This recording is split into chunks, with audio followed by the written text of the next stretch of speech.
আসসালামু আলাইকুম প্রিয় দর্শক। মানব জাতির প্রথম নারী কে ছিলেন? আল্লাহ তাআলা তাকে কেন সৃষ্টি করলেন?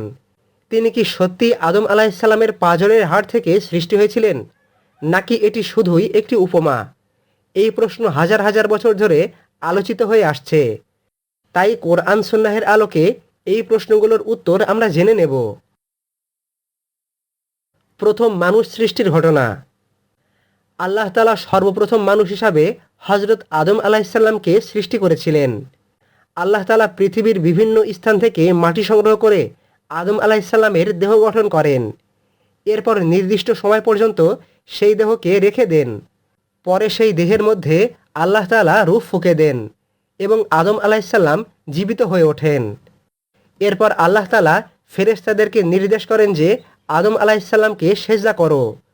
তখন সবাই সেজদা করলেও ইবলিশ অহংকারবশত অস্বীকার করে। এই ঘটনাগুলোর পরেই আসে হাওয়া আলাহিসাল্লামের সৃষ্টি। হাওয়া আলাহিসাল্লামের সৃষ্টির ঘটনা। পবিত্র কোরআনে আল্লাহ তাআলা বলেন, হে মানুষ, তোমরা তোমাদের প্রতিপালককে ভয় করো, যিনি তোমাদের একক সত্তা থেকে সৃষ্টি করেছেন এবং সেই সত্তা থেকেই তার সঙ্গিনীকে সৃষ্টি করেছেন। এখানে কোরআনের অত্যন্ত গুরুত্বপূর্ণ দুটি বিষয় বলা হয়েছে। প্রথমত, সমস্ত মানুষ একই মূল থেকে এসেছে। আর দ্বিতীয়ত, আদম আলাহিসাল্লাম থেকেই ওনার স্ত্রী হাওয়া আলাহিসাল্লামকে সৃষ্টি করা হয়েছে। কিন্তু কোরআন কোথাও বলেনি যে কোন হাড় থেকে সৃষ্টি করা হয়েছে, কখন সৃষ্টি করা হয়েছে বা কিভাবে সৃষ্টি করা হয়েছে। এর ব্যাখ্যা এসেছে হাদিসে। মুফাসসিরগণের সর্বাধিক গ্রহণযোগ্য মতামত হলো, এখানে একক সত্তা বলতে আদম আলাহিসাল্লামকেই বোঝানো হয়েছে। অর্থাৎ সর্বপ্রথম আদম আলাহিসাল্লাম সৃষ্টি হয়েছিলেন। তারপর আদম আলাহিসাল্লাম থেকেই ওনার স্ত্রী হাওয়া আলাহিসাল্লামকে সৃষ্টি করা হয়। নির্ভরযোগ্য গ্রন্থ তাফসিরে ইবনে কাসির, তাফসিরে কুরতুবী এবং তাফসিরে তাবারিতে এর ব্যাখ্যা উল্লেখ রয়েছে। হাওয়া আলাহিসাল্লামকে নিয়ে রাসূল সাল্লাল্লাহু আলাইহি ওয়াসাল্লামের হাদিস। এটাই সবচেয়ে গুরুত্বপূর্ণ অংশ।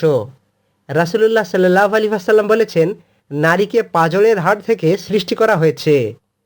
রাসূল সাল্লাল্লাহু আলাইহি ওয়াসাল্লাম আরও বলেন, পাঁজরের সবচেয়ে বাঁকা অংশ হলো উপরের অংশ। যদি তুমি সেটাকে সোজা করতে চাও তবে ভেঙে ফেলবে, আর যদি রেখে দাও তবে তার সেই বাঁক থেকেই যাবে। তাই নারীদের সঙ্গে উত্তম আচরণ করো। রাসূল সাল্লাল্লাহু আলাইহি ওয়াসাল্লামের এই হাদিস একাধিক সনদে বর্ণিত হয়েছে। এখানে রাসূল সাল্লাল্লাহু আলাইহি ওয়াসাল্লাম কোথাও বলেননি যে হাওয়া আলাইহিসসালামকে বাম পাশের অমুক নম্বর পাঁজর থেকে সৃষ্টি করা হয়েছে। আর এই ধরনের বিস্তারিত তথ্য সহিহ হাদিসে নেই। তিনি কি বাম পাঁজর থেকে সৃষ্টি হয়েছিলেন? হজরত হাওয়া আলাইহিসসালাম আদম আলাইহিসসালামের বাম দিকের পাঁজর থেকে সৃষ্টি হয়েছিলেন কিনা, এই বিষয়ে মানুষের মধ্যে বিভিন্ন কথা শোনা যায়।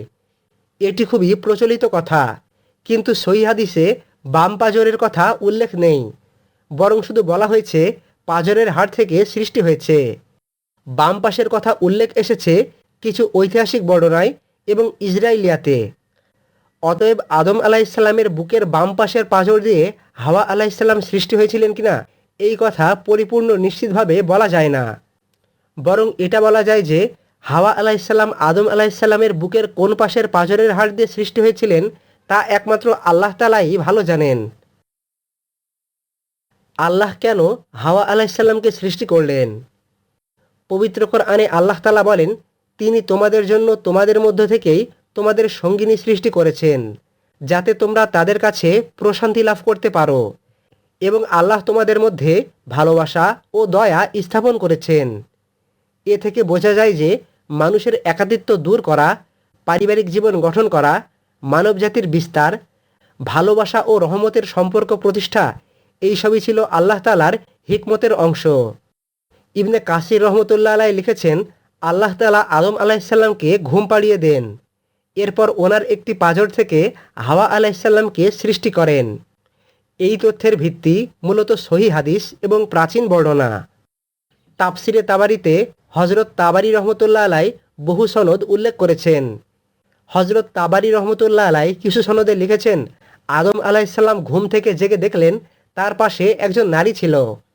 তখন তিনি জিজ্ঞাসা করলেন, তুমি কে? তখন তিনি বললেন, আমি নারী। তখন আদম আলাহিসাল্লাম জিজ্ঞাসা করলেন, তোমাকে কেন সৃষ্টি করা হয়েছে? তখন হাওয়া আলাহিসাল্লাম বললেন, যাতে আপনি আমার মাধ্যমে শান্তি পান। এই বর্ণনার অনেক বিষয় সাহাবি বা তাবেই সূত্রে এসেছে। সবগুলোর সনদ সমান নয়, তাই এগুলো ঐতিহাসিক বর্ণনা হিসেবে দেখা উচিত। কুরতুবী রহমতুল্লাহ আলাই উল্লেখ করেন, আল্লাহর হিকমত ছিল যে মানুষ নিজের জাতি থেকেই জীবনসঙ্গী পাবে, যাতে তাদের মধ্যে স্বাভাবিক ভালোবাসা ও সম্প্রীতি সৃষ্টি হয়। জান্নাতে প্রথম সাক্ষাতের ঘটনা।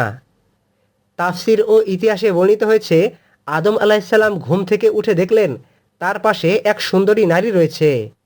তখন তিনি তাকে জিজ্ঞাসা করলেন, তুমি কে? তখন তিনি বললেন, আমি হাওয়া। তখন আদম আলাহিসাল্লাম জিজ্ঞাসা করলেন, তোমার নাম হাওয়া কেন? উত্তরে তিনি বললেন, কারণ তাকে হাই বা জীবিত সত্তা থেকে সৃষ্টি করা হয়েছে। তবে এই সংলাপের বর্ণনা সহি হাদিসে নেই। এটি প্রাচীন তাফসির ও ইতিহাস গ্রন্থে এসেছে এবং নিশ্চিতভাবে এই কথাগুলো প্রমাণিত নয়। হাওয়া নামের অর্থ।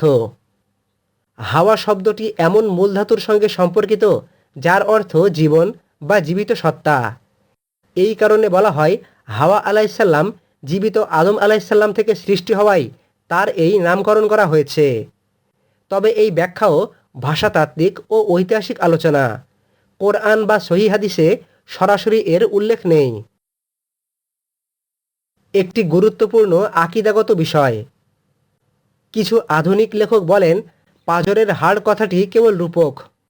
অন্যদিকে অধিকাংশ প্রাচীন ও সমসাময়িক আহলে সুন্নাহ আলেম মনে করেন যে হাদিসের ভাষা তার বাহ্যিক অর্থেই গ্রহণযোগ্য, অর্থাৎ আল্লাহ তাআলা বাস্তব অর্থেই আদম আলাইসাল্লামের পাঁজরের হাড় থেকে হাওয়া আলাইসাল্লামকে সৃষ্টি করেছেন।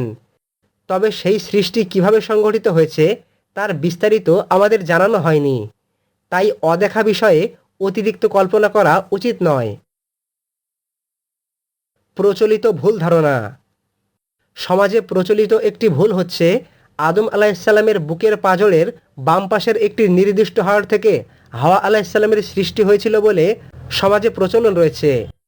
কিন্তু সহিহ হাদিসে শুধু পাঁজরের হাড় শব্দটি উল্লেখ করা হয়েছে, পাঁজরের নির্দিষ্ট কোনো হাড়ের কথা উল্লেখ নেই। সমাজে আরও একটি প্রচলিত ভুল হচ্ছে হাওয়া আলাহিসাল্লাম আপেল খেয়েছিলেন, এই কথাটির প্রচলন রয়েছে। কিন্তু সঠিক বিষয় হচ্ছে পবিত্র কোরআনে কোনো নির্দিষ্ট ফলের কথা উল্লেখ নেই, তাই শুধুমাত্র এটাকে আপেল বলে প্রচলন করা যাবে না। সমাজে প্রচলিত আরও একটি ভুল হচ্ছে হাওয়া আলাহিসাল্লাম একাই নাকি আদম আলাহিসাল্লামকে গুনাহ করতে প্ররোচিত করেছিলেন। কিন্তু সঠিক বিষয় হচ্ছে পবিত্র কোরআনে শয়তানের প্ররোচনায় দুইজনেরই ভুল করার কথা এসেছে। এই জন্য শুধুমাত্র হাওয়া আলাহিসাল্লামের উপর দোষ দেওয়া উচিত নয়। মূলত তারা যেটা করেছিলেন সেটা আল্লাহ তাআলার পরিকল্পনার অংশ ছিল। আমাদের জন্য শিক্ষা। মানবজাতির উৎস এক, তাই বর্ণ, গোত্র বা জাতিগত অহংকারের কোনো স্থান নেই। আদম ও হাওয়া আলাহিসাল্লামের সৃষ্টি থেকে আমরা যে বিশেষ শিক্ষাগুলো পাই তা হলো মানবজাতির উৎস এক, তাই বর্ণ, গোত্র বা জাতিগত অহংকারের কোনো স্থান নেই। স্বামী স্ত্রীর সম্পর্ক হচ্ছে আল্লাহ তাআলার রহমত, ভালোবাসা ও প্রশান্তির সম্পর্ক। নারীর সঙ্গে সদাচরণের নির্দেশ রাসূলুল্লাহ সাল্লাল্লাহু আলাইহি ওয়াসাল্লাম স্পষ্টভাবে দিয়েছেন। আর অদেখা বিষয় সম্পর্কে কোরআন ও সহিহ হাদিস যতটুকু বলেছে ততটুকুতেই সীমাবদ্ধ থাকা একজন মুসলিমের জন্য উত্তম। আল্লাহ তাআলা আমাদের সকলকে কোরআন সুন্নাহের সঠিক জ্ঞান অর্জন করে মানার তৌফিক দান করুন। আমিন। আমাদের চ্যানেলের সঙ্গে সংযুক্ত থাকুন। আসসালামু আলাইকুম ওয়া রাহমাতুল্লাহি ওয়া বারাকাতুহু।